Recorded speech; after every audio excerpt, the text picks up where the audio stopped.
Alright guys, coming to you from the mighty Midwest once again, and want to chat with you about Horizon Bank out of Michigan City, Indiana. So, this is not advice to buy this stock. This is just if I had $1,000 to play with, which I don't right now, I would probably buy this stock. And I'll go through the reasons why. Now, if I were to do that, I would know that I might lose all my money with everything going on with the banks right now. And if you followed my channel in the past, you know I like to talk about financial news on occasion. So I have been following all this very closely. I just haven't commented on it. However, I did want to talk about Horizon Bank and the challenges that they may have going forward. So today, as the market's been open, you can see they're down 10% today already. And then let's look at some different charts right here. So the 5-day chart, you can see Wednesday into Thursday is when it started to drop off from about $15 a share and start to slide down. And then, just today it took another big hit. Obviously this morning if they're down 10%. Now one thing that's interesting, the reason why if I had $1,000 I might buy this, is because the price to earnings ratio is 5.85. The lower that number is, the more undervalued the stock is. And if we go to analysis, I don't know if they got any, there's no charts here on this thing, so I'll go back to summary. Let's look at the 1 month chart.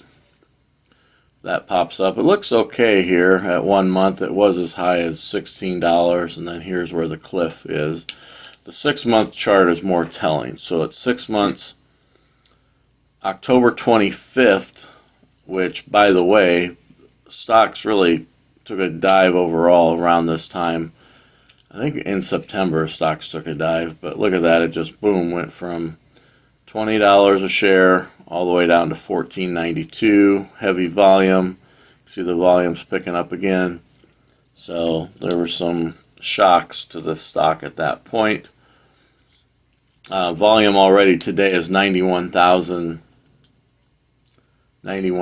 shares. On average is 166,000. We've only been open 19 minutes.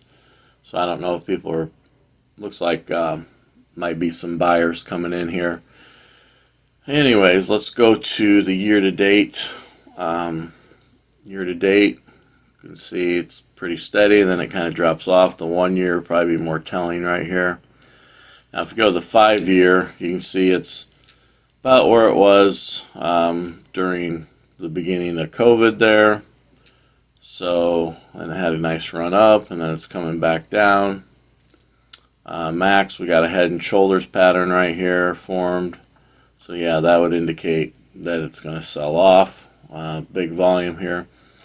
So I don't know what companies that this bank deals with, but it is in the Midwest where we have a lot of recreational vehicles, and those companies are really hurting right now.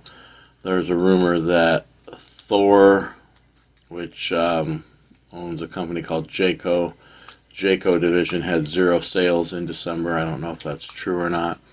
So a lot of the RV plants, the workers are working 3 days a week, 3 weeks out of the month, and on those 3 days that they work, they might go in about 4 in the morning and they're getting off at like 8. So they're not earning what they used to earn, and my guess is that there's some shock in the system due to that for this bank, but I can't prove it. I don't know. 1 year target estimate 1740.